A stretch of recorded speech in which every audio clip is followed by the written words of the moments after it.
For this reason, you really should research the builder, the developer, everyone involved with the project to see their track record and see how reliable they truly are. Hello everyone, welcome back to another video. In today's video, I'm going to go through 8 things you should know before you purchase a pre-construction condo, and if you're not familiar with the pre-construction buying process. Let's get to it.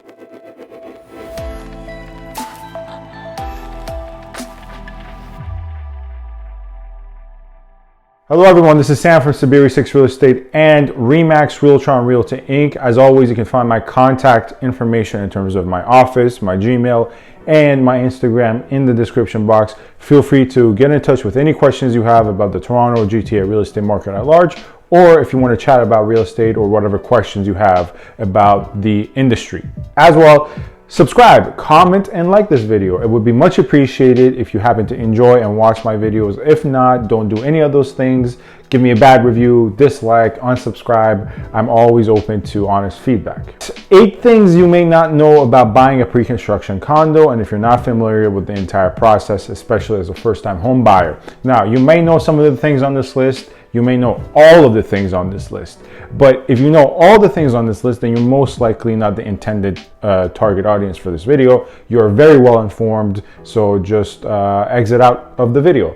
But for those who are not as familiar with the pre-construction buying process, these are things you should definitely know before you consider it as a option for yourself, whether you're an end user or a investor. Number 1, builders do not negotiate on price. It doesn't matter if you're buying 1 unit, 5 units, there's no bulk discount.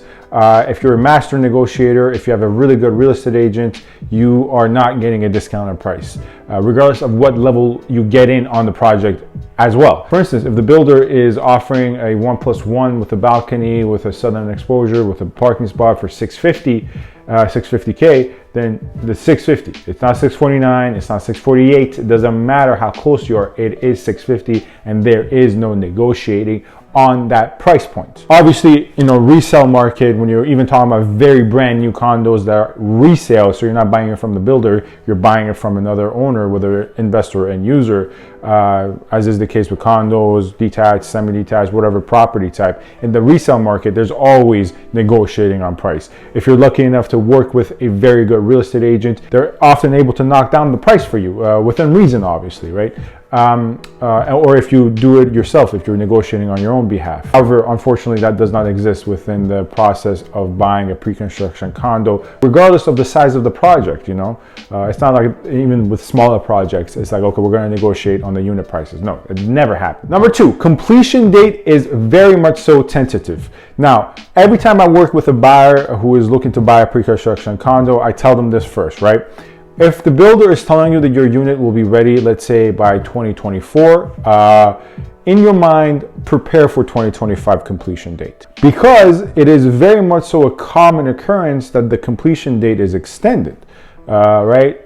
So keep this in mind. If your purchasing process, whether you're an investor or end user, is very much so time sensitive for whatever reason, personal reasons or financial reasons relating to your investment, if it is very time sensitive, then this can cause a major deterrence. Then this can become a major deterrence for you in buying a pre-construction project. Because as I said, if they're saying 2024, it can extend past whatever month they're giving you by 6 months, by a year and a half.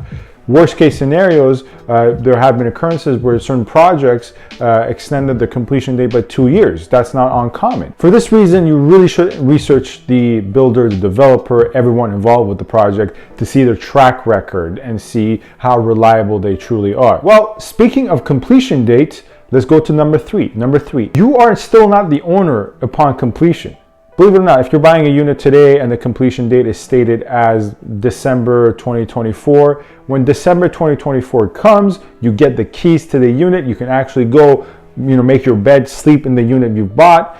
You are still not the owner of that unit. The unit still needs to be registered with the city. It has to pass all the inspection. You have merely just taken occupancy of the unit. The builder is still on the title for that unit. So we can surmise number 3 as this. There is an occupancy period where you're basically renting from the builder. Yes, money on top of what you've already paid for the unit. Because once you actually inhabit the unit, doesn't mean you're still the owner. You have the keys, but the owner is still on the title, which is the builder.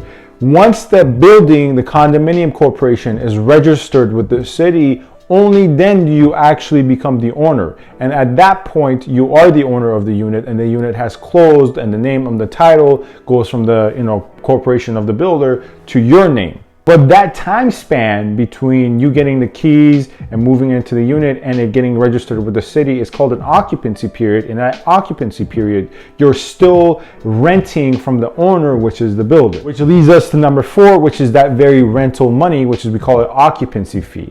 You have to pay, in certain cases, an occupancy fee even on top of what you already paid in whatever arrangements the pre-construction project had. On top of that money for the unit, you'll have to pay a occupancy fee, which comes down to a rental amount. And this rental amount is for the months between, once again, the completion of the unit and it getting registered and then closing with the city. This period, in my experience, every time I've been involved in a transaction was 4 months. I've never had to go past 4 months, but I have gotten in on the transaction at different levels and different points of time.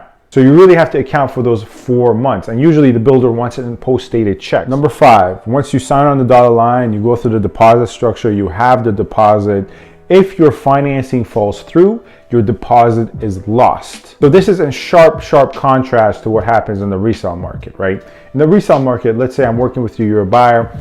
We take you to the property you like, you want to put an offer on it, you put an offer on it, and the offer, you give a deposit of $50,000, and your financing falls through, you can't close the deal as the buyer, and what happens is we sign a mutual release because the deposit still is in the hands of the listing brokerage, assuming a normal transaction, unless it's a private sale. That's a different story. So both the seller and the buyer sign a mutual release. The buyer can't close this deal. The financing fell through. They can't get the loan they need to close this deal. And the deposit is then released back to the buyer. Well, that's resale. When you're buying a pre-construction condo, that doesn't happen. If your financing falls through, you don't get the loan you need, builder actually keeps your deposit and you're kind of screwed. And typically most people cannot afford to go to court with a builder. And if you do, it's going to be more costlier for your sake. Number 6, condo fees are subject to change. Much like the completion date is subject to change, so are condo fees. Actually, a lot of things are subject to change when you're buying a pre-construction condo. Like the exterior. The exterior you see on the marketing material will most likely not be 100% the exterior you're going to end up with. But that's besides the point. The condo fees are important here, and the condo fees are usually subject to change, and it's not uncommon for the condo fees to actually end up being higher per square foot than what they were advertised at initially. Number 7, the condo reserve fund. When you actually buy a pre-construction condominium, upon completion, you're actually subject to paying 2 months of the condo fee at the same time to contribute to the reserve fund. Now, obviously, if you're not familiar with the reserve fund is, actually go back to watch my I believe it was 2 videos ago where I actually touched on the reserve fund in my 4 condo red flags video. But the reserve fund, you can think of it as basically a savings account that the condominium corporation has for either a lawsuit that they have to deal with down the line, or some major defect or damages that is not cannot merely be covered by the condo fee. So it is a savings account. It's an emergency savings account for a condominium corporation, and you have to, upon buying a pre-construction condo, once in the latter stages of the process, you have to actually contribute 2 months in some cases towards the reserve fund of the condominium. Lastly, number 8, HST. Unlike resale real estate transactions, you're actually subject to paying HST. Obviously, HST is addition to the condo price. However, depending on whether you're an investor or an end user, there is HST rebate eligibility. However, builders, when they give you the price in the promotional, the price list, in the promotional material, whatever it may be, they usually assume that you are eligible for the HST. For these reasons, you have to actually speak to your real estate lawyer to see what your specific situation is. And unfortunately, if you don't meet the eligibility criteria for HST rebate, you can potentially be subject to paying thousands upon thousands of dollars that you did not factor in on top of the occupancy and all the other closing costs related to a transactions for a pre-construction project. That's 8 things. Obviously, there are more things you should know. I might keep those for a different video down the line. If you have any questions, feel free to comment your questions or email me any questions you have. As always, please subscribe, comment, and like this video if you want. If you don't do it. And yeah, have a great day and stay safe.